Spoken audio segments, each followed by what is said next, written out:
Oremos. Padre nuestro que está en el cielo, Señor, santo, santo, santo y glorificado sea su bendito nombre. Gracias le damos, Señor, por esta nueva mañana de sábado que usted nos ha regalado. Gracias por que está con nosotros, Señor. Gracias por la vida. Gracias por todas las bendiciones, Señor, que durante la semana nos ha regalado. En sus manos de amor estamos en esta hora, Señor, para que usted nos pueda dar las palabras apropiadas, Señor, para esta escuela sabática.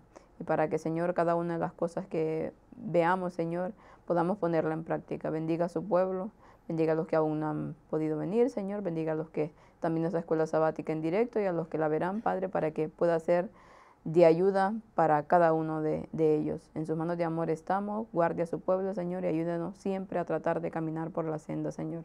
Perdone todas nuestras faltas y ayúdenos, Señor, a cada día a tratar de ser mejor.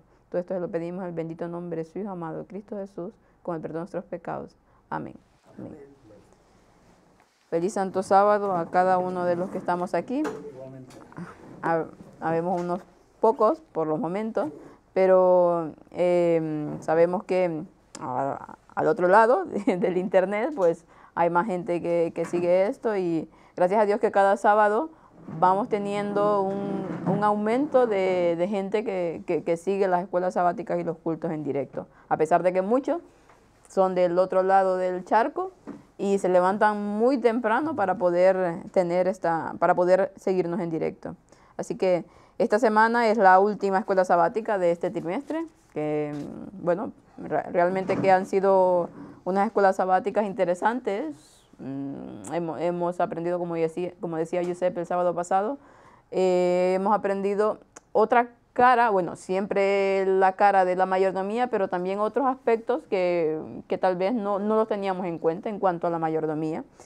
Y esta escuela sabática se titula Los resultados de la mayordomía, un poco, bueno, como ya hemos visto tanto acerca de ello, pues un poco qué resultados hay de ser un buen mayordomo. Y esto es lo que veremos, bueno, esto es lo que vimos esta semana en esta escuela sabática.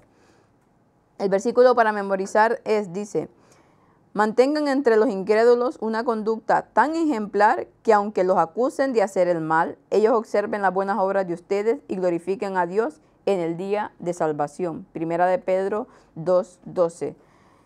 Este es un versículo, bueno, aparte de como todo de la Biblia, pero que nos esclarece muchas cosas y que nos ayudan a saber cuál es el camino del Señor.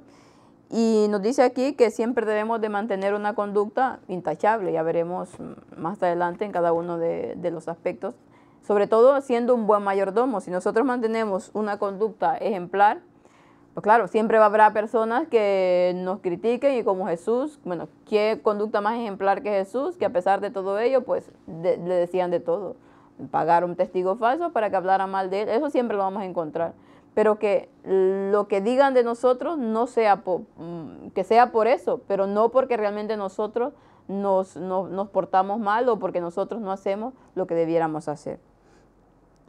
Que aunque los acusen de hacer el mal, dice, ellos observen las buenas obras de ustedes y glorifican a Dios en el día de salvación. Que aunque, con lo que decía, que aunque nos digan de todo, pero como nosotros hemos sido fieles a Dios y hemos mantenido una conducta íntegra ante Él, pues ya podrán decir lo que quieren, pero nosotros estaremos limpios en el día de que Cristo venga. Como mayordomos, dice, debemos vivir como testigos del Dios al que servimos. Esto significa que debemos ejercer una poderosa influencia sobre los que nos rodean, una influencia para el bien. Por lo tanto, nuestra historia no debe aislarse del mundo que nos rodea, sino que tenemos el privilegio de mostrarles una mejor manera de vivir a los que no saben lo que hemos recibido. La mayordomía, dice, el acto de beneficiarse, de llevar una vida diferente a cualquier otro estilo de vida en la tierra, y es algo que los demás deben notar y por lo que incluso deberían sentir curiosidad. Por eso se nos dice, santificad a Dios el Señor en vuestros corazones y estad siempre preparados para presentar defensa con mansedumbre y reverencia ante todo lo que os demande la razón de la esperanza que hay en vosotros.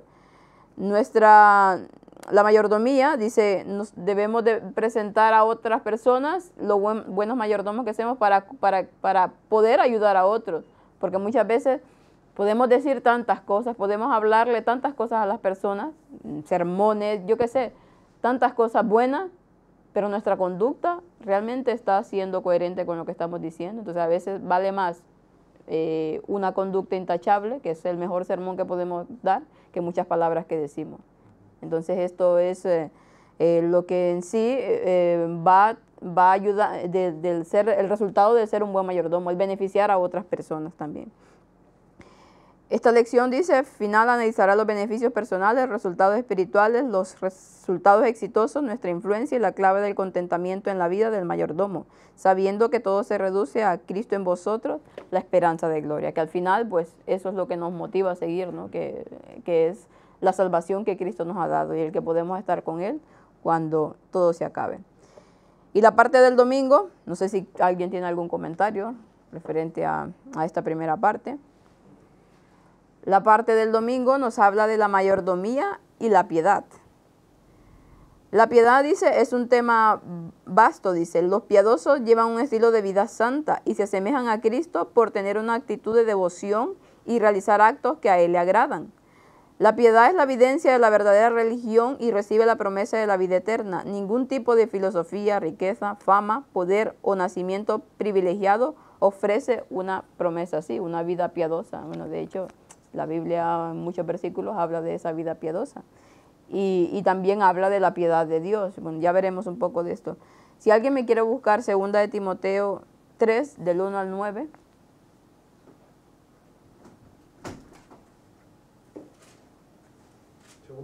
Timoteo 3, del 1 al 9. ¿Lo leo? Sí, léelo, por favor.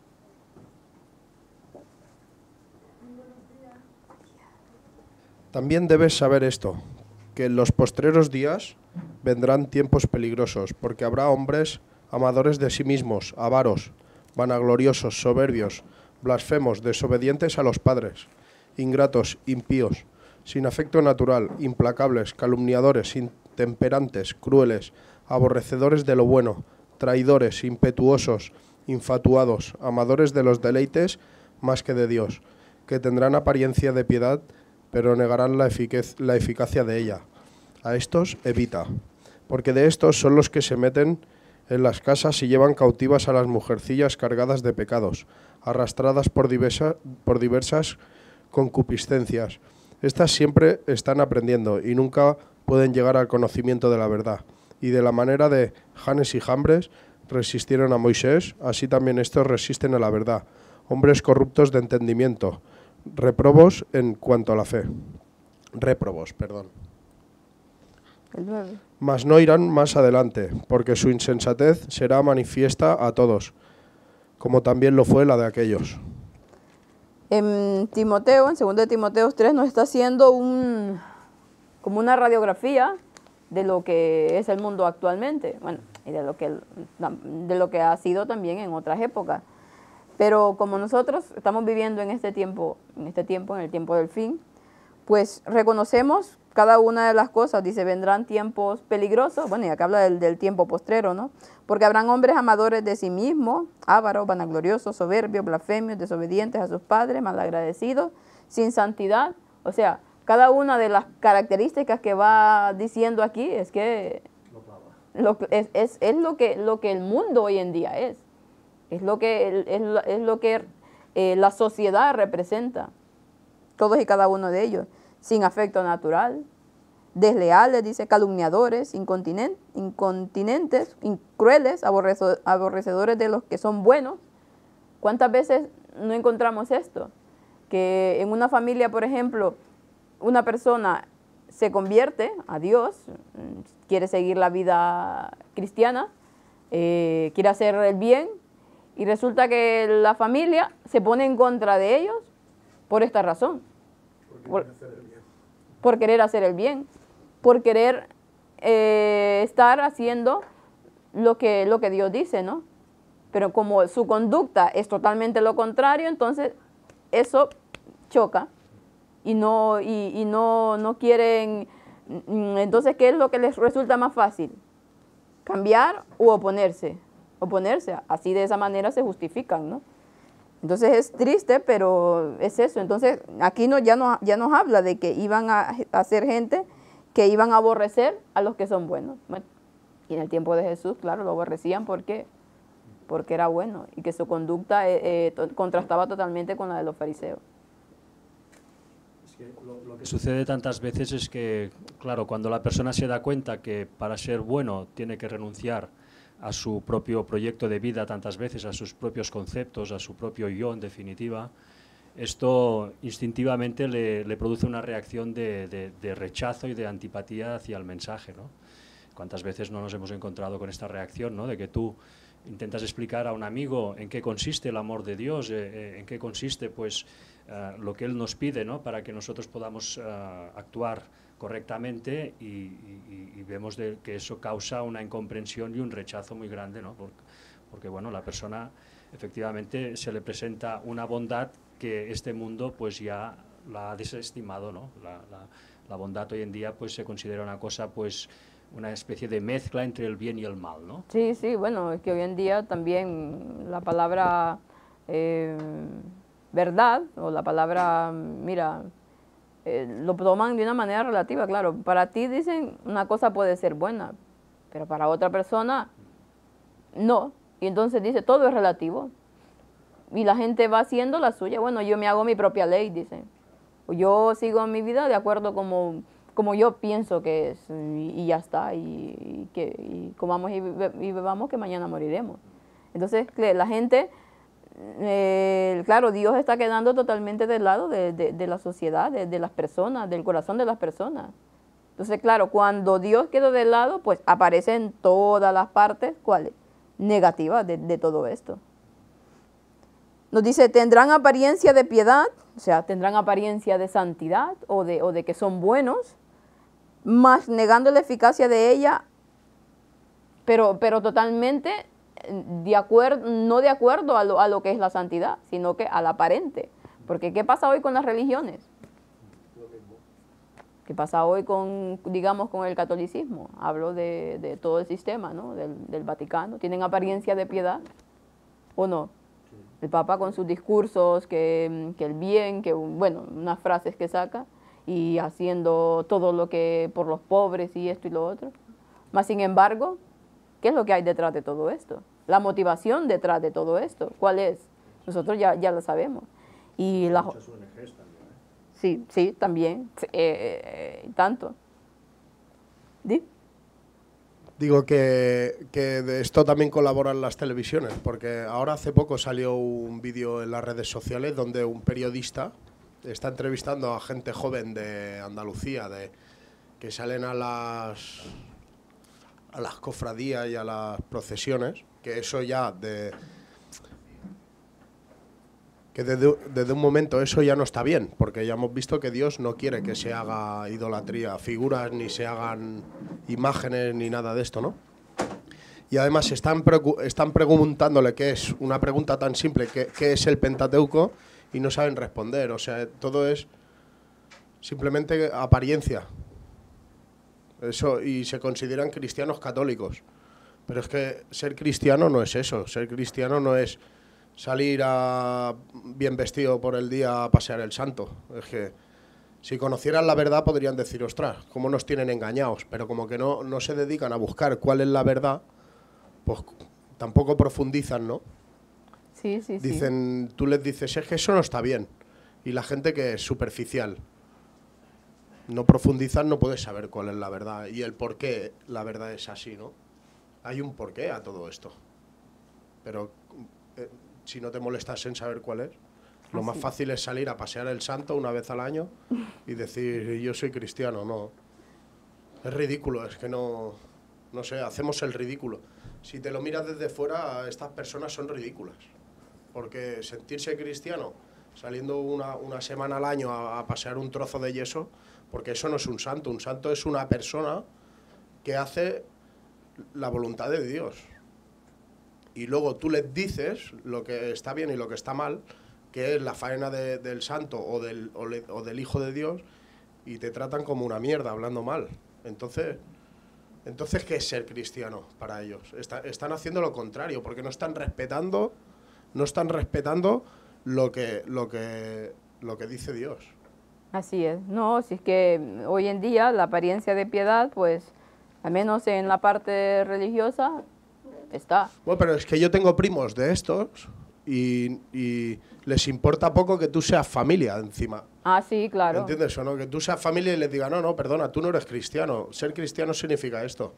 Dice, no, pero es que esto es la tradición. Bueno, pero la tradición no es ser cristiano. ¿Entiendes? Una tradición es algo que tú has aprendido porque lo han hecho tus ancestros, ¿entiendes? Y tú no entiendes el por qué se hace, pero lo haces. Eso es una tradición. Ser cristiano es estudiar lo que hay dentro de la Biblia, conocer el por qué se hacían unas cosas, quién es el verdadero Salvador y qué es lo que te dice tu Salvador.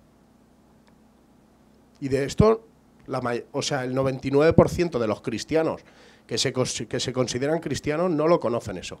Entonces eso es hacer el ridículo. Y decir que yo me considero cristiano sin conocer la verdad también es ser ridículo. Es que la gente que pasea el santo y se dice yo soy cristiano es una ridiculez. ¿Entiendes? O no tener vergüenza, porque hay personas que dicen que soy cristiano y no les da vergüenza de decir soy cristiano cuando saben todo lo que están haciendo durante todo el año. Sí, bueno, lamentablemente... Bueno, pero tenemos que hablar, nosotros tenemos que hablar de cuál es la verdad y de qué es ser cristiano, ¿no? Pues ahí lo tienen. Si llega este mensaje a la gente esta que pasea trozos de yeso, que se den cuenta que ser cristiano no es eso, son otras cosas. Pero que el Vaticano no se preocupa de decirlo, porque el Vaticano es que le lleva las figuras de yeso para que las paseen, ¿me entiendes? Por eso que el Vaticano no es una fábrica de cristianos, es una fábrica de borregos, que son cosas diferentes. Sí, aparte de una fábrica de yeso también. Es eso, básicamente es eso, ¿no? A ver si alguien se dedica a aprender un poco y a ver las cosas como son. Bueno, por eso es que nosotros pues queremos, tratamos de enseñarle a la gente qué es lo que hay detrás de todo ello.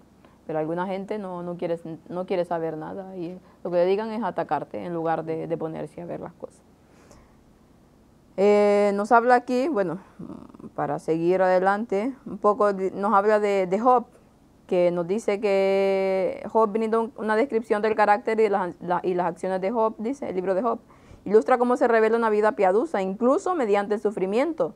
También muestra cuánto odia a Satanás ese estilo de vida, incluso reconoce que no había otros como Job en su calidad de fe y estilo de vida.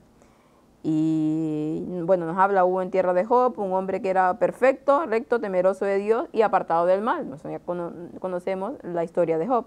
Aquí vemos un hombre, dice, cuya fe no era solo una expresión de palabras o rituales religiosos, aunque eso era parte de su vida también, porque Dios le demandaba ciertas cosas, ¿no? El temor de Dios se manifestó en toda su vida de piedad, incluso en medio de pruebas horribles. Ser piadoso no significa que seamos perfectos, dice, sino que reflejemos la perfección en nuestras propias esferas. Y bueno, esta frase que da aquí es en sí una frase que dice Elena White. Cualquier persona dice nuestra propia esfera y ya es algo que dice Elena White. Que Dios es perfecto en su esfera, entonces así nosotros debemos de ser perfectos en nuestra esfera. ¿Qué quiere decir? En lo que conocemos, en lo que la luz que nos ha llegado, en lo que nosotros tenemos el conocimiento.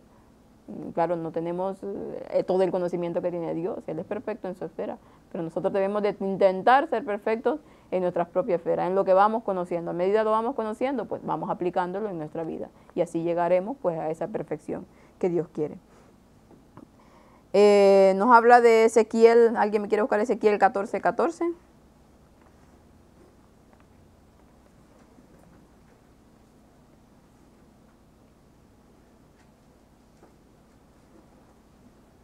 Me lo lea, por favor. Si estuviesen en medio de ella, estos tres varones, Noé, Daniel y Job, ellos por su justicia librarían únicamente sus propias vidas, dice Jehová el Señor. Ellos, estos hombres, demostraban una piedad, la piedad que debemos tener, ¿no? Pero por esa piedad que ellos tenían, se librarán ellos, pero no los demás. O sea que nuestra propia piedad, nuestra salvación es individual. No tienen, o sea, si por ejemplo nuestra pareja es piadoso, no quiere decir que con su piedad nosotros nos vayamos a salvar. No, cada quien individualmente. Eso es lo que Dios quiere que nosotros tengamos en cuenta. La mayordomía, dice, en realidad es una expresión de una vida piadosa. Los mayordomos fieles no solo tienen forma de piedad, son piadosos y esta piedad se revela en su forma de vida, en la manera en que se encargan de las cosas que Dios les ha confiado. Su fe se expresa, dice, no solo en lo que hacen, sino también en lo que no hacen. Claro, si hay algo que realmente no está de acuerdo con la voluntad de Dios, pues no lo debemos de hacer. En la parte del lunes nos habla del contentamiento y nos dice ahí Efesios 4:11. No lo digo, dice, porque tenga escasez, pues he aprendido a contentarme cualquiera que sea mi situación, dice. Si debemos contentarnos, dice, cualquiera que sea la situación en que nos encontremos, pero ¿de dónde proviene ese contentamiento? Dice Pablo, no lo digo porque tenga escasez, pues he aprendido a contentarme cualquiera que sea. Si nosotros sabemos la historia de Pablo, bueno. Buen día, feliz sábado. Justamente con esto que estás diciendo, el contentamiento, el otro día, perdón, viendo un reportaje, hablaban de marketing, de lo que se está llevando de moda de marketing, y es que hablaban de que cuando tú entras en una tienda, tienes que, lo que ves, tiene que hacerte sentir que lo necesitas. ¿Qué significa? Pues bueno, ya lo sabemos todos, ¿no? Que va por el sentimiento de, oh, yo necesito esto, lo necesito sí o sí. Claro, eso va en contra del contentamiento realmente, porque si tú te vas dejando llevar por los sentidos, el contentamiento se va de viaje, o sea, no existe. Claro, o sea, es decir, el razonamiento no puede ir ya hacia ese lado. Por tanto, claro, el mundo realmente va en contra de todo esto, de las posibilidades de que podamos llegar a tener contentamiento. También depende de las posibilidades económicas de cada uno. Lo que pasa es que cada vez más, como nos vamos endeudando, como hemos hablado en otras escuelas, cada vez más la gente va pidiendo préstamos, tarjetas, etcétera, etcétera. Cada vez es más difícil esto. Pero realmente el contentamiento es una cosa que debemos trabajarla mucho, porque es muy difícil cada vez poder seguir así. Sí, ya lo veremos. Bueno, lo que decíamos, Pablo había pasado por muchas situaciones y había aprendido a tener y a no tener. Recordemos que era un fariseo. Bueno, claro, en ese momento no conocía de Dios. Llegó a tener todo. Pero cuando se hizo cristiano, pues lo llevó a perder todo. Y quién, bueno, tantos personajes de la Biblia, pero Pablo, ¿qué es lo que, o sea, qué vida de rosa llevaba? Ninguna. ¿Su vida de qué eran? Tribulaciones, escasez, hambre, persecución. O sea, tenía todo el panorama para no sentirse, para no tener contentamiento, para estar siempre afligido. Bueno, ya vivía afligido, pero no por ese motivo. Vivía afligido, pero por las situaciones que se daban en la iglesia y todo. Pero Pablo tenía una vida totalmente, para el mundo, digamos, miserable. Sufría azotes en cárcel. Bueno, ¿qué es lo que no tuvo? Pero él dice, he aprendido a contentarme en cualquiera que sea mi situación. Como decía Ligori, difícilmente hoy en día. ¿Por qué? Porque pesa mucho en nuestra humanidad. Porque lamentablemente el mundo también nos muestra cierto tipo de cosas y siempre nos vamos tirando a eso, a lo que el mundo ofrece, ¿no? Y por lo tanto, cuando ya no tenemos, mira, ya no tendré esto, no tendré lo otro, no tendré lo otro. Claro, entonces, ¿cuál contentamiento? No hay. Al escribir, le dice a Timoteo, Pablo describe un grupo desagradable de personas que toman la piedad como fuente de ganancia. ¿Qué mejor descripción que esto podría haber para algunos mercanchinfles televisivos actuales? Hacen mucho dinero diciéndole a sus oyentes que si tan solo sean fieles, y esa fidelidad incluye financiar su ministerio, entonces serán ricos. La equiparación de la riqueza con la fidelidad es solo otra manifestación del materialismo, pero bajo el disfraz del cristianismo. Bueno, y esto es otra cosa, ¿no? Hoy el mundo cristiano sobre todo el mundo protestante, ¿no? Que esos ministerios que empiezan a ser fiel a Dios y tendrás abundancia, tendrás una casa, tendrás un auto, tendrás esto, tendrás lo otro, pero tienes que serle fiel a Dios. Da, entre más des, más recibirás. Y esa es la filosofía de la prosperidad, ¿no? Del mundo protestante. Un engaño, porque no quiere decir que porque nosotros demos a Dios y porque le seamos fieles, vamos a tener grandes sumas de dinero o vamos a tener comodidades. No, lo que quiere decir es que recibiremos ¿qué? Bendiciones espirituales. ¿Y cuál es una de esas bendiciones espirituales? Pues el aprender a tener contentamiento en cualquiera que sean nuestras situaciones. Y ese gozo y esa alegría de que a pesar que estamos pasando un momento difícil, no nos lo va a quitar nadie. ¿Por qué? Porque hemos sido fieles a Dios y porque estamos tratando de ir por su senda. Que a veces ir por la senda difícil, pues hombre, es algo bueno porque de esa manera quiere decir que el diablo te está molestando. ¿Por qué? Porque estás intentando hacer las cosas bien. No quiere decir que todo el tiempo va a ser así, ¿no? Pero es algo que debemos de tener muy en cuenta. Dice el hecho... No, por ahí no me quedé, ya me perdí. Así, el hecho de que la piedad no tiene nada que ver con la riqueza. Si fuese así, dice, a algunas de las personas más desagradables del mundo habría que considerarles piadosas, porque también son algunas de las más ricas. No obstante, Pablo refutó esto al decir que gran ganancia es la piedad, acompañada de ¿qué? Del contentamiento.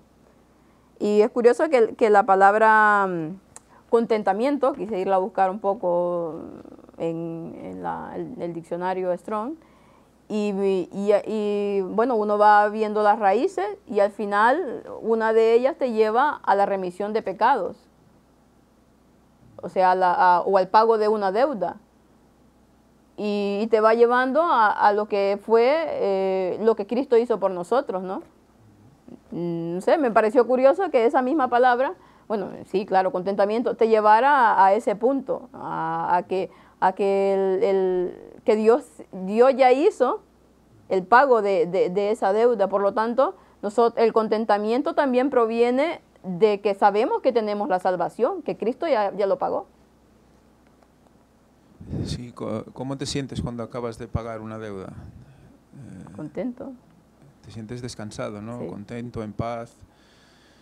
Claro, eso es lo que tenemos que recordar cuando recordamos la muerte de Cristo en la cruz por nosotros, ¿no? Lo que te hace realmente contento es aceptar eso, ¿no? Que ya se ha suplido esa distancia entre Dios y el hombre, se ha llenado con esa muerte y hay un puente que es Cristo. Entonces realmente estás contento cuando ves que puedes confiar en Él en toda situación. Por eso quizás esa raíz es tan significativa, ¿no? Claro. El perdón es lo que te hace estar contento. Por eso muchas veces no estamos contentos porque no nos perdonamos a nosotros mismos, ¿no? Y eso es lo que nos hace descontentos y a la vez desconfiados del mismo Cristo sin darnos cuenta, ¿no? Sí, y bueno, nos dice aquí, la piedad con el contentamiento, cualquiera que sea la circunstancia en la que uno se encuentre, es la mejor clase de riqueza, porque la gracia de Dios es mucho más valiosa que el beneficio económico. Por eso deberíamos estar contentos con tener sustento y abrigo. Y en definitiva, más allá de lo cuando tengamos, siempre habrá más cosas que podremos conseguir si somos propensos a pensar de esa manera. La piedad con el contentamiento, dice, van unidas, porque si somos piadosos, pues recibiremos esa gracia y ese gozo que solamente en las tribulaciones que solamente nos da Cristo. Entonces, es mucho más beneficioso, dice, que algo económico que podamos tener o que una estabilidad económica. ¿Por qué? Porque es que no siempre tendremos la estabilidad económica. Y ya sabemos lo que nos pasará al final, ¿no? Entonces, claro, mientras nosotros vamos haciendo esa parte, o sea, vamos ejercitando esa parte de contentarnos en cualquiera que sea la situación, vamos preparándonos para el tiempo del fin. Pero ¿qué pasa? Que a veces es muy fácil decirlo, ¿no? Y vivirlo es otra situación muy, muy distinta, sobre todo bueno, cada uno tenemos nuestras luchas y nuestras dificultades, ¿no? Hay personas que lo pasan peor, hay personas que están un poquito mejor. Bueno, sea como sea, cada uno tiene lo que puede llegar a soportar, porque Dios así nos lo ha dicho. Pero es muy difícil, claro, que una persona está pasando por un momento, se le murió un familiar, ¿no? O le pasó cualquier cosa. Entonces, ¿cómo tú puedes llegar a esa persona y decirle, mira esto y esto y esto? ¿Qué te va a decir? ¿Tú por qué no lo estás viviendo? ¿Qué le dices tú a una persona así? Que ha pasado por el trago amargo de la muerte. El silencio dice. No sé si alguien quiere comentar.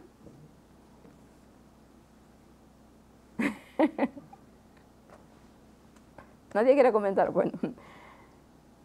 Pero sí, claro, hay que ponerse en situación, ¿no? Cuando una persona está pasando por un momento difícil, ¿qué le decimos? ¿O qué hacemos nosotros? Bueno, claro, esto la clave es efectivamente conocer la verdad, ¿no? Si tú conoces la verdad y ves que realmente hay una puerta, por estrecha que sea, que lleva a una salida satisfactoria de lo que es este gran sufrimiento que te encuentras en el mundo, pues ahí puede haber como diría, un agarre donde la persona puede cogerse y puede empezar a caminar y viviendo una experiencia traumática, ¿no? De todas formas, el contentamiento, claro, viene cuando la persona se siente de alguna manera llena, ¿no? Y lo que ya sabemos que lo único que llena es Cristo y la salvación que nos da. Todo lo demás nunca nos contentará porque nunca nos llena, ¿no? El dinero, cualquier cosa de la vida, ¿no? Cualquier cosa. Sí, bueno, y es que al final, bueno, claro, esto depende de quién se lo diga, si a una persona que tiene a Cristo o una persona sin Cristo, también son dos cosas distintas. De hecho, nosotros si nos sentimos mal es porque tenemos un vacío espiritual. Porque todas las emociones negativas del hombre son vacíos espirituales. Y lo único que nos llena es el espíritu de luz, el Espíritu Santo. Todo lo otro es como una medicina que no hace nada, ¿no? Pero nuestro cuerpo lo desea a causa de nuestro vacío. Pero la verdadera medicina, lo que te hace sentir lleno es el espíritu. Claro, y es que ahí está la situación, lo que dice Rafa. ¿Cómo nosotros estamos llevando nuestras vidas? ¿Nos estamos llenando de Cristo o nos estamos llenando de quién? Claro, es muy importante porque si nuestro yo es el que se está constantemente alimentando, pues nos van a tumbar las situaciones. Empeorar la enfermedad. Empeorar la enfermedad. Es como un niño cuando llora porque quiere chocolate. Si tú le sigues dando, al final lo va a dejar sin dientes. Lo que tienes que hacer es reñirlo y explicarle que no se puede comer y el por qué, hasta que lo entienda, ¿no?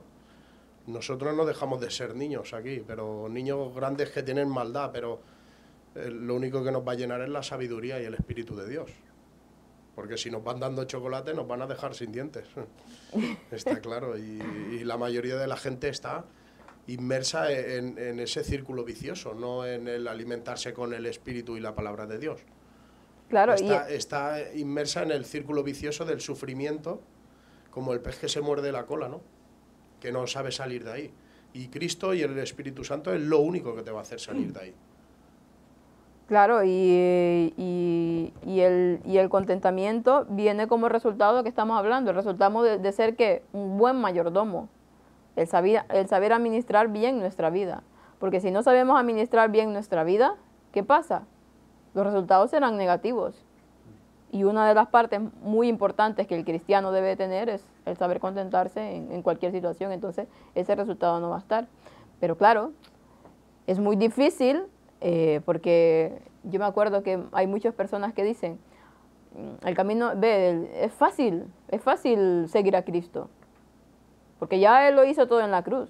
Claro, Él hizo lo que tenía que hacer en la cruz y nos dio la oportunidad de salvación. Pero el luchar contra nuestras tendencias heredadas, cultivadas, el luchar con nuestro propio yo, el luchar con nuestro día a día, no es fácil. Quien diga que es fácil, hombre, lo felicito. pero no es fácil. Que si bien ya Dios nos ha dado, está todo aquí, sus promesas están aquí y debemos de agarrarnos de ellas. Pero no es fácil. Pero ¿cómo es que podemos llegar a que ese camino no nos sea tan escabroso? Bueno, siendo un buen mayordomo, tratando de hacer las cosas bien, empapándonos de las cosas de Cristo, orando. Me acuerdo que decía un hermano, pues ¿sabe cuál es la medicina, la mejor medicina para sus problemas, ya sea financieros o lo que sea? El rodillón, decía. El rodillón. ¿Usted tiene un problema? Rodillón. ¿Usted tiene otro problema? Rodillón. La oración es nuestro bálsamo, es nuestra salida, es nuestro todo. Claro, y no apartar la vista de Dios. Claro. Porque a la que tu pensamiento se aparta de Dios, entonces ya empieza otra vez a buscar las cosas mundanas. Y ya vuelves a caer otra vez en ese círculo que te deja mareado otra vez hasta que dices, ostras, y te pones en oración, entonces te pones bajo el agua la fuente de agua viva, que es Dios. Entonces te va llenando, te tiene conectado a Él. Pero si no, estás ahí en un remolino vicioso que te marea. Sí, estás sí. alimentando tus vicios, el Bueno, vacío que tienes. alimentando ese yo que bueno, ya Elena White en muchos de sus escritos habla de que parte de nuestros sufrimientos, de nuestras cosas, pues las hacemos también en nuestra mente. O sea, vamos alimentando nuestra imaginación también, mucho. O sea, nos concentramos tanto en lo malo nuestro, o ya sea en lo que, como somos, o nos concentramos mucho en la situación, o lo que sea que estemos pasando, y le vamos dando vueltas, y mira, dale que te pego con el pensamiento y el pensamiento. Entonces, ¿a quién estamos alimentando en ese momento? Nuestra parte negativa. Entonces decía, si en cambio nosotros, claro que va a haber momentos que nos pasará este cierto de cosas, pero en ese momento es cuando debemos de poner un alto y decir, hombre, voy a pensar en cómo Dios me ha solucionado todo a través de mi vida pasada, en cómo Dios me ha dejado sus promesas, que todo lo puedo en Cristo que me fortalece. Porque es un versículo tan recitado, pero tan poco que aplicamos. Es que yo creo que la clave que nos olvidamos siempre, que me incluyo, lógicamente, es que estamos aquí para servir a los demás. Claro. El problema es que el yo nos hace ver solo nuestros problemas y lo que nosotros queremos. Cuando nosotros llegamos a un nivel de capacidad mental, por decirlo así, que ya vemos que eso no es así porque Cristo vino a servirnos, no a ser servido, y nosotros tenemos ese ejemplo, ahí es cuando todo lo otro desaparece. Se relativiza, o sea, queda pequeñito, o sea, no existe. Se solucionan los problemas sin tú intervenir en ellos.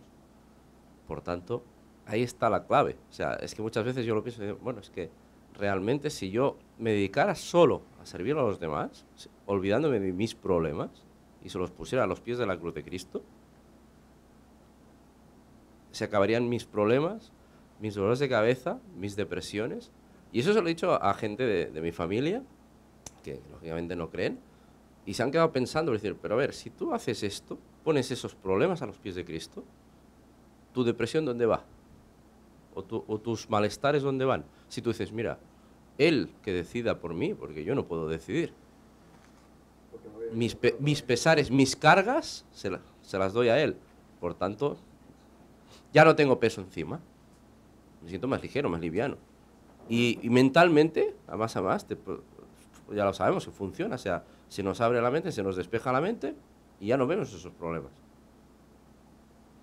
Es cierto, claro. Él dio en la clave del asunto. Nos concentramos mucho en nosotros. Que claro que tenemos que pensar en nosotros. Yo no digo que no, pero de manera como lo debemos hacer, como dice la palabra de Dios. Pero si nosotros empezamos un poco a dirigirnos hacia servir, como él decía, a que nuestro pensamiento único sea servir, hacer feliz a los demás, el buscar ayudar a los demás. Entonces, claro, si nosotros estamos imbuidos en tratar de hacer la voluntad de Dios y de hacer su obra, claro, nuestros problemas pasan ¿a qué? A segundo plano. Y mira, dice, mira, ya Dios hará lo que tenga que hacer. Yo no me preocupo, porque ¿qué me sirve preocuparme? De estar todo el tiempo ahí sufriendo y sufriendo. Obsesionado con lo mismo. Entonces, claro, es algo que solamente que nosotros individualmente debemos de verlo, porque tú podrás decir mucho, pero nosotros tenemos que verlo y llegar a la conclusión esa, de que llevando mis problemas a los pies de la cruz y dejando que Dios lo solucione, claro que nosotros tenemos que hacer nuestra parte, porque no es cierto que no nos vamos a hacer de manos cruzadas sin hacer nada, no. Ahí debemos de poner de nuestra parte, hacer nuestra voluntad, de hacer parte de la voluntad que Dios nos manda que hagamos.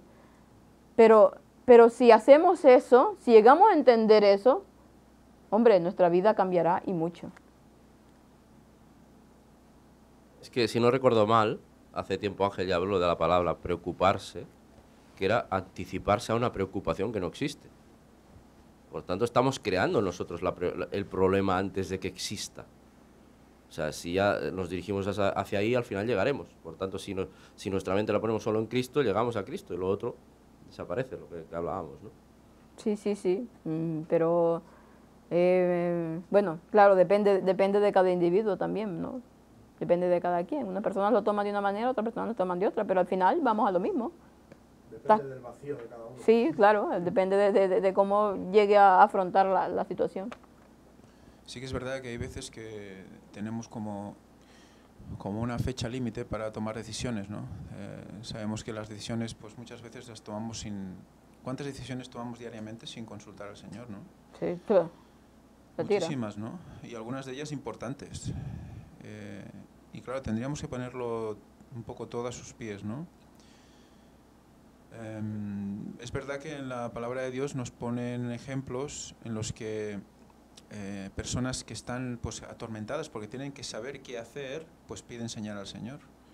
Y esa situación es realmente, bueno, de agobio, ¿no? Porque estás esperando, porque sabes que tienes que decir algo, tienes que tomar algo y no sabes exactamente qué hacer. Y bueno, te preocupas y estás pues sufriendo. Pero es un sufrimiento por Dios, ¿no? Es un sufrimiento por hacer lo que a Él le quiere. Y ese sufrimiento está permitido, ¿eh? Sí, claro. Ese sufrimiento en la palabra de Dios nos lo dice, ¿no? Si tú te preocupas, estás triste por las cosas de Dios, alabado sea Dios. Pero si estás triste por las cosas del mundo, es que algo falla en ti, ¿no?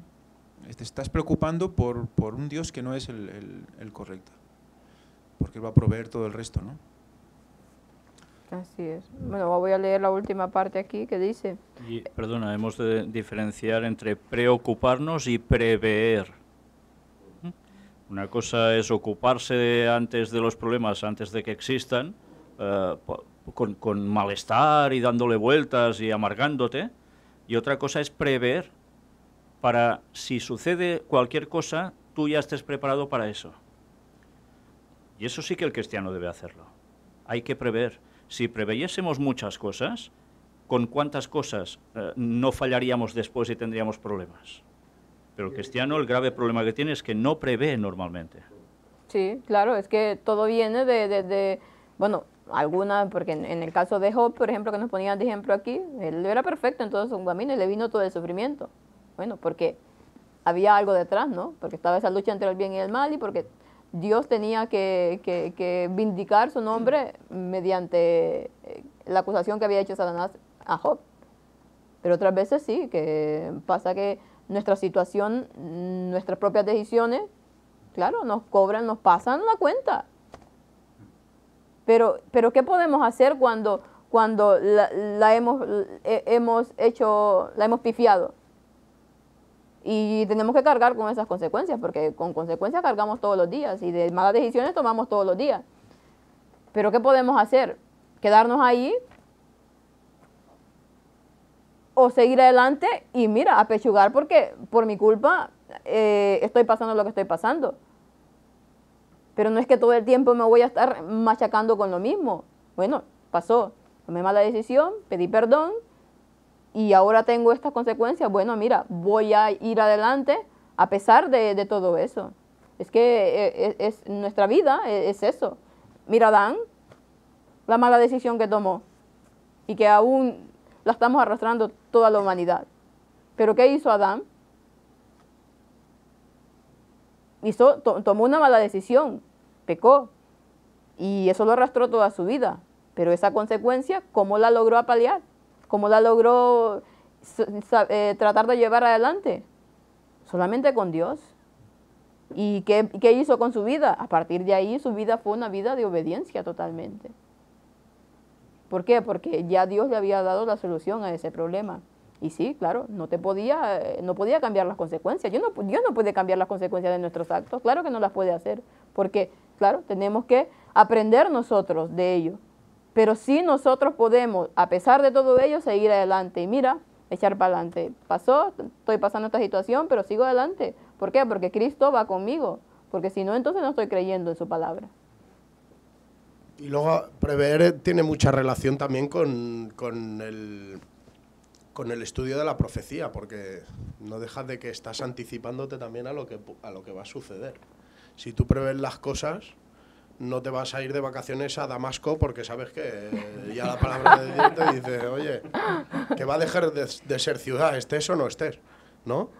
Pues entonces es lo mismo, y ya no solo la profecía, sino la infinidad de ejemplos que hay de personajes de la Biblia que han cometido errores y a consecuencia les ha pasado unas cosas. Y nosotros no aprendemos de estas personas. Que te dicen, oye, que a esta persona cuando hizo esto, que paseaban el becerro y tal, les vino destrucción. Pues nosotros, venga, a pasear santos de yeso, ¿no? Pero no aprendemos, ni preveemos ni nada. Y luego nos preocupamos de tonterías, lo que decimos, ¿no? Porque es el vacío espiritual. Sí, que claro. se nos ha puesto ahí y lo hemos heredado y no nos hemos dedicado a llenarlo de sabiduría. Está esa otra parte que a veces, Sí. lo que decía, ¿no? La herencia negativa, Sí, que no claro. la queremos aceptar ni tampoco solucionar. ¿Por qué? Porque como decías tú, lo más cómodo, mira, es estar en el sofá, ¿no? Bueno, voy a terminar esta parte porque si no, si no, no vamos a acabar. Nos dice, el contentamiento en todas las situaciones es un gran arte, un misterio espiritual. Este se aprende como un misterio, dice. El contentamiento cristiano es la actitud espiritual dulce, interior, silenciosa y compasiva del espíritu, que se somete libremente a las sabias y paternales disposiciones de Dios en cada situación y se deleita en ellas.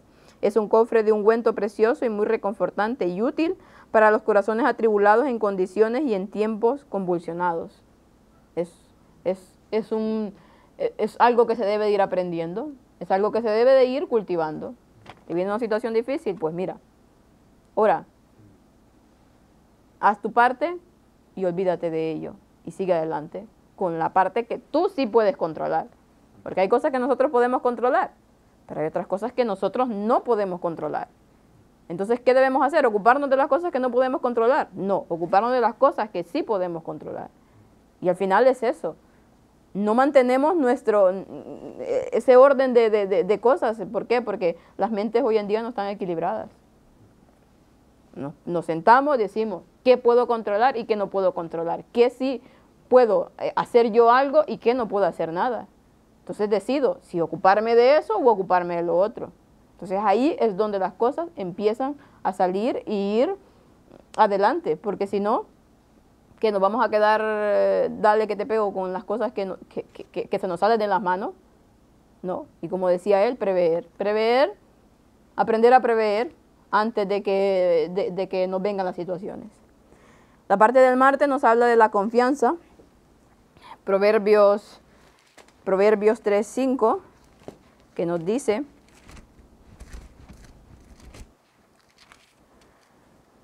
fíate de Jehová de todo tu corazón y no estribes en tu propia prudencia. Bueno, aquí viene un poco a complementar la parte de que hablaba Víctor, ¿no?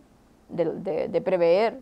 Fíate en Jehová, dice, de todo tu corazón y no estribes en tu propia prudencia. ¿Por qué? A veces nos pasan cosas porque en nuestra propia... Nosotros confiamos mucho en nosotros mismos y tomamos decisiones malas, ¿no? Entonces, siempre nuestra mirada debe de estar fija en ¿quién? En Cristo. No, que justamente aquí lo que está diciendo es la parte que equilibra lo que ha dicho Víctor antes. Sí. O sea, es el lado contrario, ¿no? Que a veces nosotros como que nos cerramos mucho y no hacemos nada, ¿no? Estamos muy prudentes, pero luego en exceso. Sí, también. El cristiano debe ser prudente, pero solo vemos miedos, solo vemos muros, solo vemos obstáculos y no nos movemos, nos quedamos pues estáticos porque tenemos falta de fe. Nos falta confiar en Dios para seguir adelante y saber que esos muros, pues muchos de ellos son imaginarios. Creo que es un poco lo que nos dice aquí, ¿no? Sí, sí, sí, bueno, también, claro. Dice, por supuesto, comúnmente es más fácil decirlo que hacerlo. Bueno, hablaba del versículo de Proverbios 3:15. ¿Cuántas veces, dice, quizá creemos intelectualmente en Dios y en su amor y cuidado para con nosotros y sin embargo nos preocupamos más por algo que estamos afrontando? A veces el futuro puede parecer muy aterrador, al menos en nuestra imaginación. Y claro, la imaginación juega un papel, bueno, y es con lo que el diablo nos envuelve. Nosotros en nuestra imaginación, bueno, digamos hacer películas, telenovelas, y muy largas, y repetitivas muchas veces. Boa con la imaginación, bueno, y que es lo que dice Elena White, que el 90% de nuestras enfermedades se originan aquí, en nuestra mente.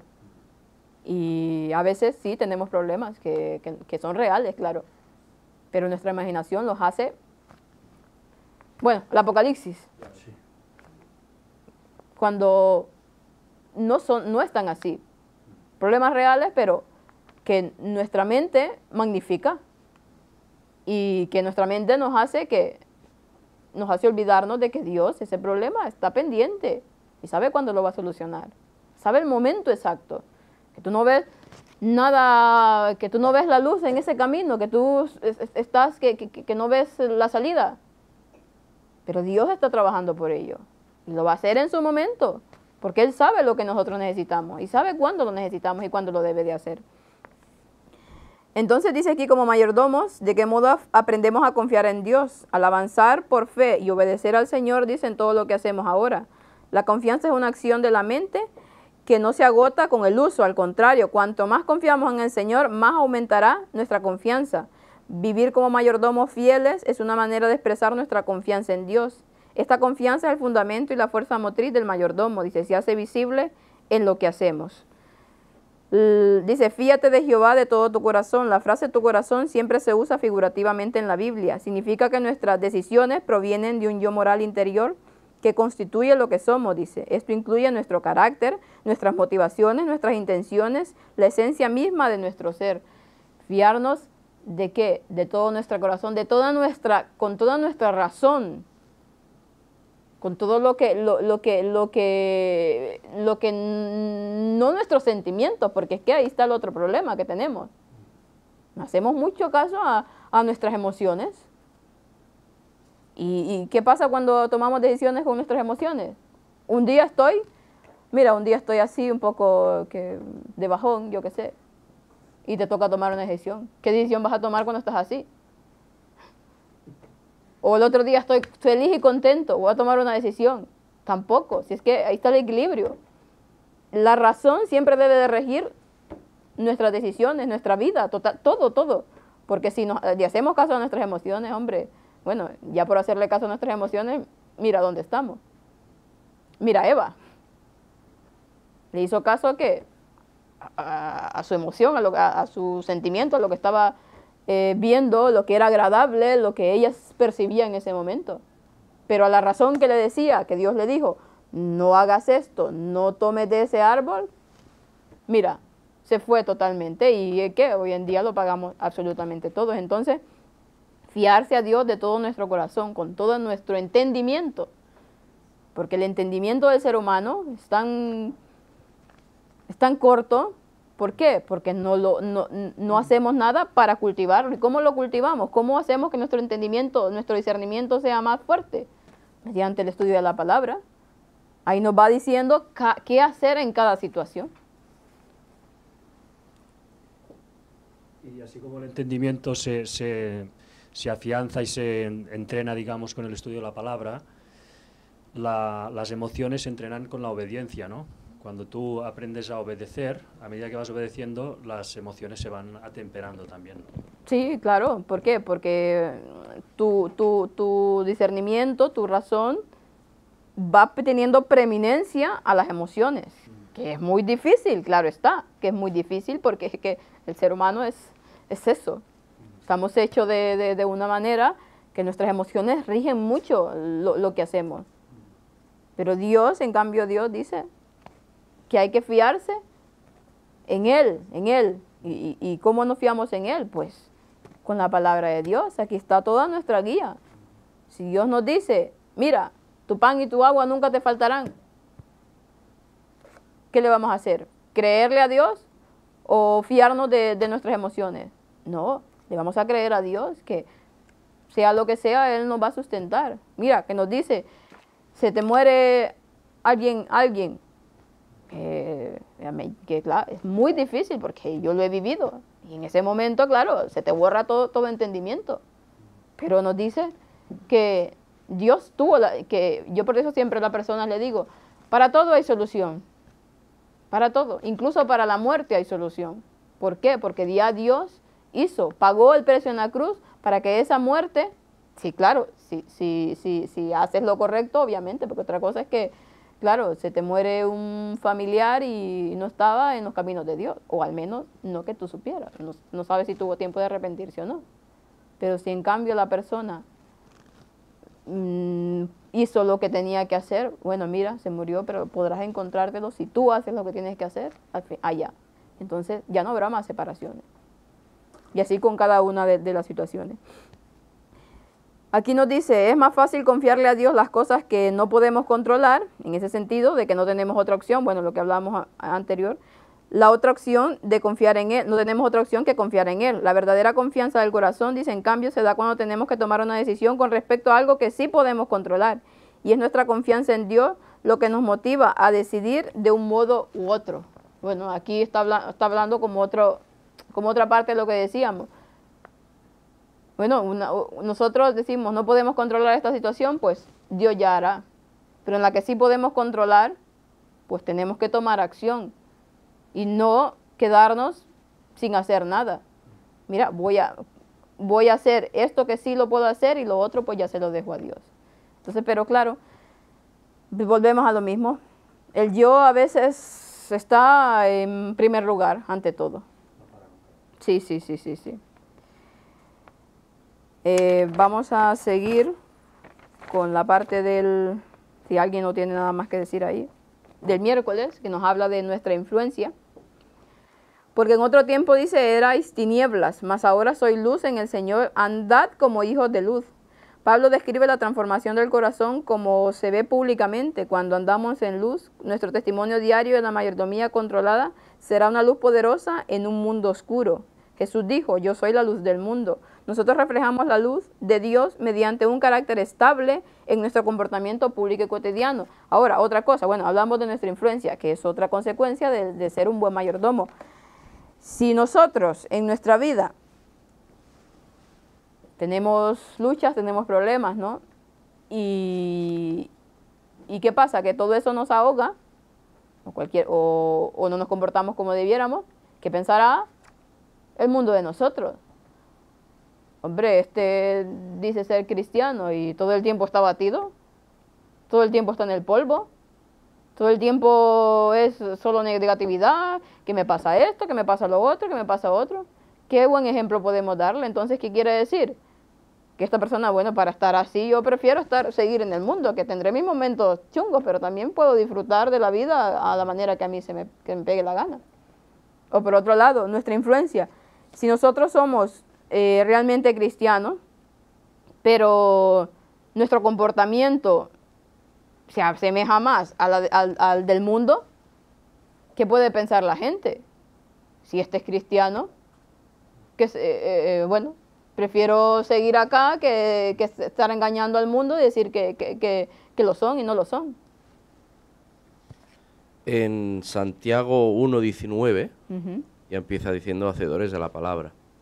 O sea, ya nos dice bien claro, pero sed hacedores de la palabra y no tan solo oidores, engañándoos a vosotros mismos. Es decir, si por mucho que leamos, por mucho que estudiamos, no la aplicamos, no sirve de nada. No vamos a demostrar a nadie, o sea, no vamos a dar el ejemplo nunca. Por tanto, lo que tú dices, sin ejemplo, la gente se mueve por ejemplos. O sea, ¿por qué la gente sigue a futbolistas, sigue a estrellas de cine, rock y tal? Ese es el ejemplo que cogen, que es el ejemplo del mundo, ¿no? Pero es lo que ellos quieren llegar a ser. Claro, muchas veces he escuchado, pues hay gente que se ha convertido al cristianismo porque ha visto a aquella persona cómo era, cómo estaba su Sí, familia, sí. su círculo, ¿no? Personal, y yo quiero ser como esa persona, yo quiero tener la felicidad de esa persona. Y eso es lo que hace cambiar a la gente, el ejemplo. Pues claro, si por mucho que leamos, por mucho que estudiemos, no aplicamos la palabra, no sirve de nada, no podremos nunca dar el ejemplo realmente. Claro, y es una parte difícil de ser, porque claro, somos seres humanos y nos equivocamos. Y no estamos exentos de ese tipo de equivocaciones. Pero en lo que nosotros podemos, en lo que nosotros tenemos, que podemos tomar estas decisiones, debemos de intentarlo con todo nuestro ser. Porque si no, ¿qué estamos haciendo? De hecho, referente a lo que dice Ligori, a las personas que evangelizamos y están totalmente cerradas a que les demos el Evangelio, la única forma de llegar a ellos es a través de nuestro ejemplo y es reflejando el carácter de Jesús en ellos, ¿no? Y a partir de ahí, pues siempre hay una posibilidad, ¿no? Que incluso te lo puedan llegar a pedir ellos. Pero no es suficiente. ¿No? La transformación es por nuestro entendimiento. Empieza ahí. Luego tiene que cambiar nuestro corazón para que sea permanente. Si no, no funciona. A ver, dice Elena White que los niños solo con el ejemplo no se educan. No, claro. Los niños te ven que haces las cosas y tal, pero tienes que decirles, oye, esto no es así, esto es así, ¿no? Y cuando somos niños espirituales, pues parece ser que funciona igual. Tenemos que explicarles por qué las cosas no son y por qué son. Evidentemente, ¿sabes qué pasa hoy? Hoy el ejemplo está muy estandarizado.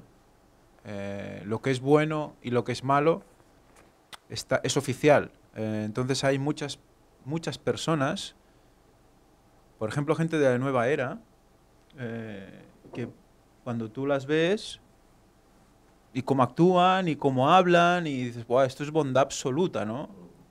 Porque además aceptan a todo el mundo y todo el mundo es bueno y dices, wow, qué impresionante, ¿no? Y eso realmente cautiva a muchísima gente. Claro, la exigencia es mínima, porque debes amar a todo el mundo. Y es la base del ecumenismo también, ¿no? ¿Quiere decir eso que no debemos amar a los demás? Sí. Pero amar a alguien también es explicarle la verdad tal cual es, ¿no?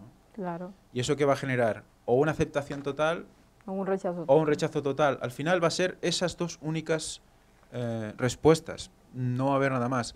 Es más crudo de lo que nos pensamos todo esto, porque cuanto más cerca estamos, menos tiempo queda.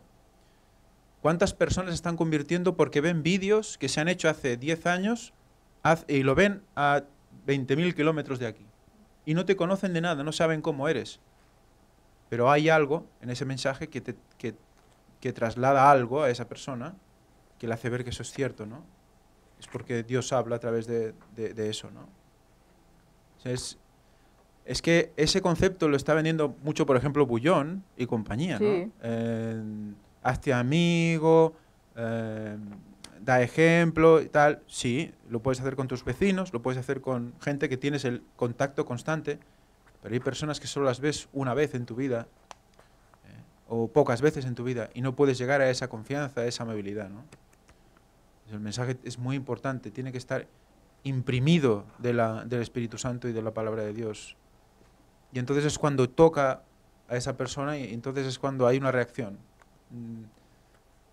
Muy ambiguas ambas, ¿no? O sea, ambivalentes, un extremo en el otro, pero es lo que nos toca hacer.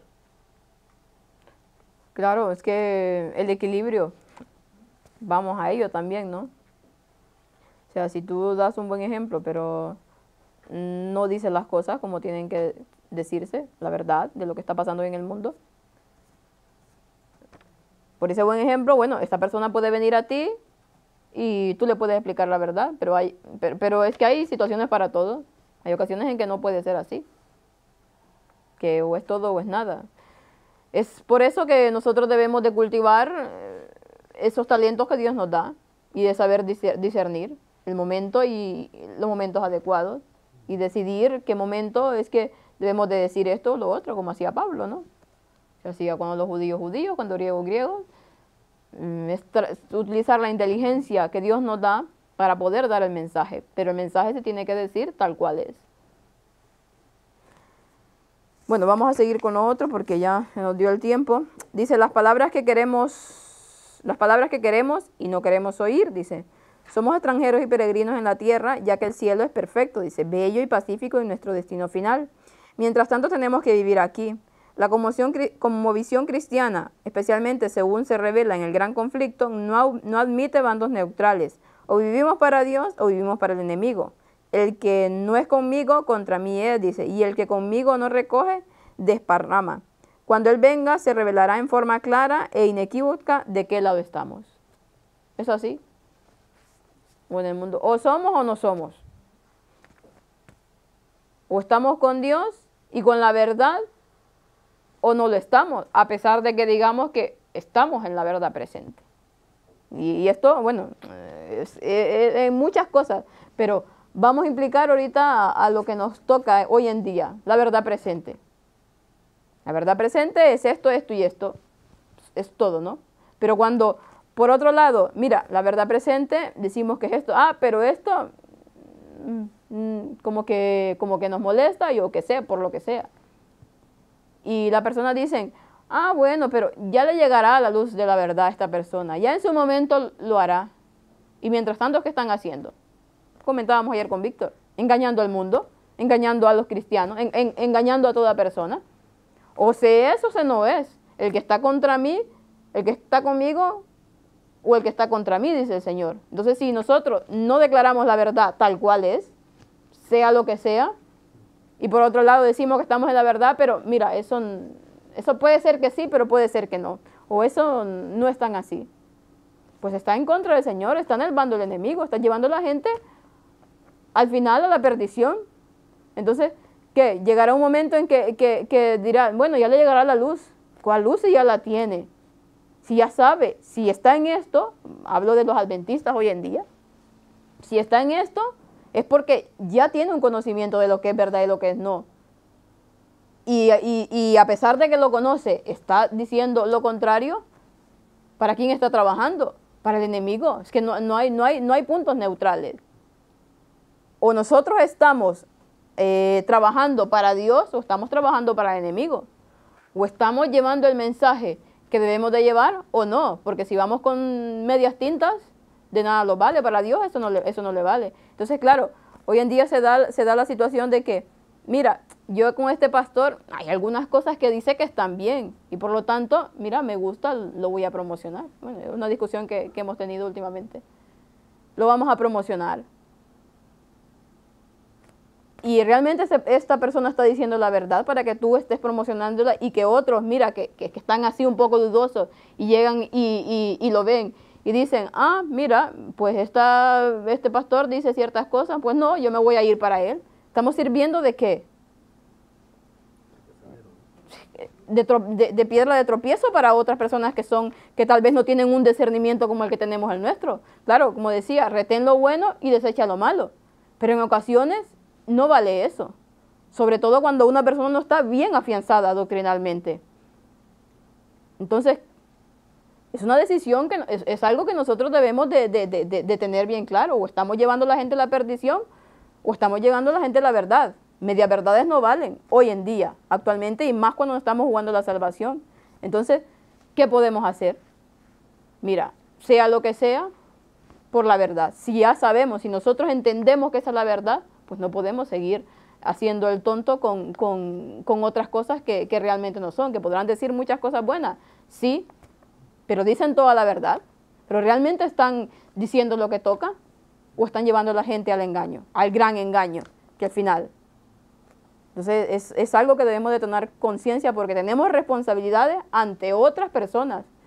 A Dios vamos a dar cuentas cuando realmente por nuestras propias, yo qué sé, lo que sea que nosotros sintamos, llevamos a una persona al lado contrario. Entonces es algo que o estamos con Dios o no estamos con Dios.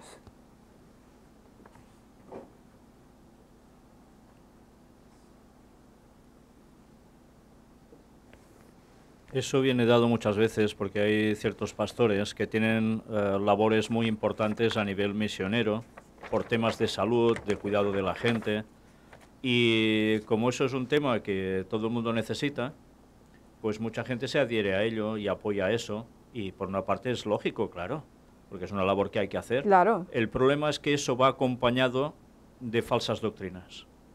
Y en el momento en que hay falsos conceptos puestos allí, la gente que va a hacer caso porque habrán sido sanados, van a ir también por derroteros equivocados. ¿Y qué suele pasar? Pues lo que decía Ellen White, nosotros hacemos tratamientos para que la gente se cure, les damos consejos adecuados, etcétera, etcétera, abre su percepción a la verdad y abre su percepción a que sigan la verdad. Pero eso mismo se puede producir si es en el error.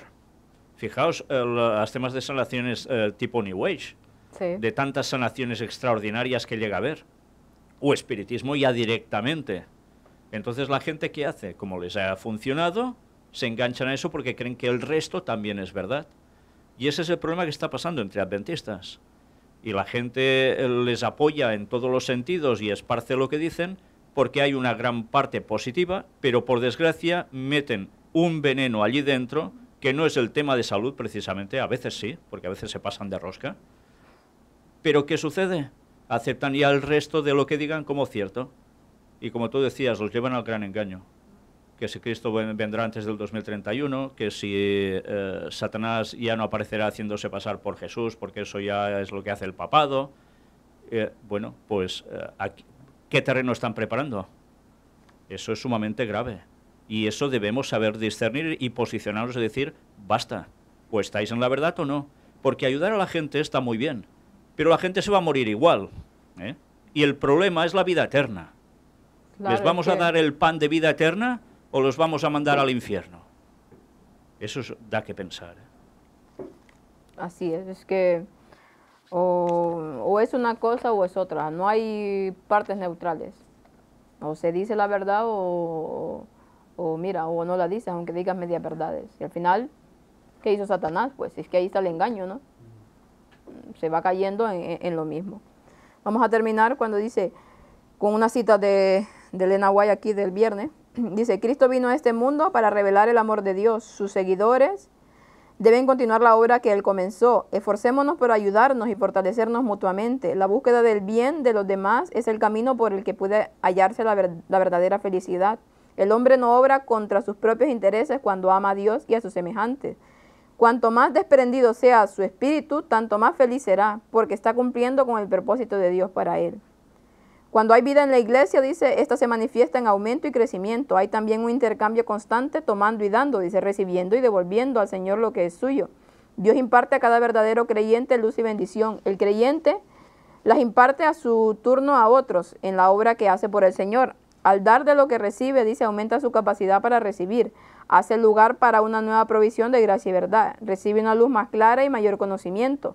La vida y el crecimiento de la iglesia dependen de dar y de recibir. El que recibe, pero nunca da, pronto deja de recibir, dice. Si la verdad no fluye de él hacia otros, pierde su capacidad para recibir. Debemos impartir los bienes del cielo si queremos recibir nuevas bendiciones. Debemos de darlo todo por Dios.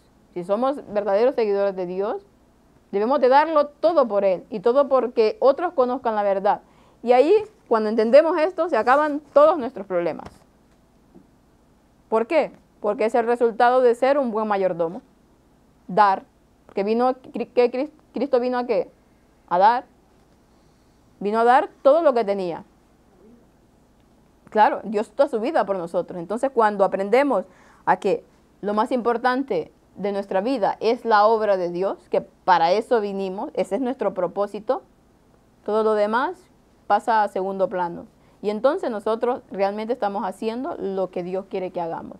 Y sobre todo cuando tenemos una gran verdad, que la conocemos, porque otra cosa es que no la conocemos, pero cuando conocemos la verdad debemos de ser buenos mayordomos con esa verdad y administrarla de la mejor manera para que otras personas puedan llegar a esa verdad. De lo contrario, si damos medias verdades o un 99% de verdad y un 1% de error, somos mayordomos infieles. No estamos haciendo lo que Dios nos dice con la verdad que está en su palabra.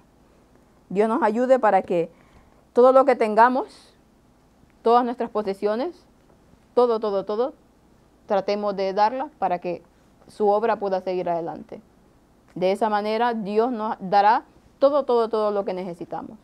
Como dice Pablo, aprendernos a contentar en la escasez, en la riqueza, en las pobrezas, en las tribulaciones, en la alegría, en todo. ¿Por qué? Porque Dios ya ha hecho provisiones para nosotros. Y a pesar de que nosotros nos equivocamos porque fallamos, Él nos va a dar lo que necesitamos si nuestro corazón siempre tiene disposición a Él y tratamos de ir por la senda de la justicia. Así que Dios nos ayude para que esto pueda ser una realidad en nuestras vidas. Vamos a terminar con una oración.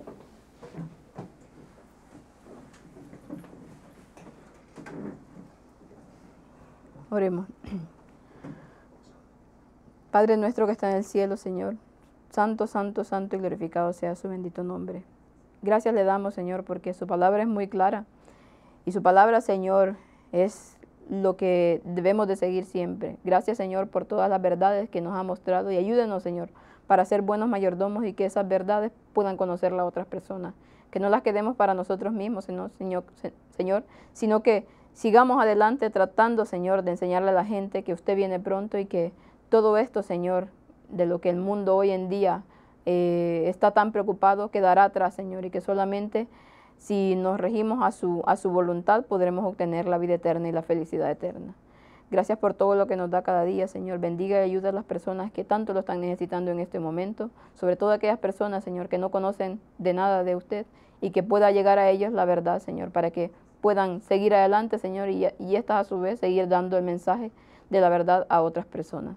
Todo esto lo pedimos, Señor, en el bendito nombre de su Hijo, amado Cristo Jesús, con perdón de nuestros pecados. Amén.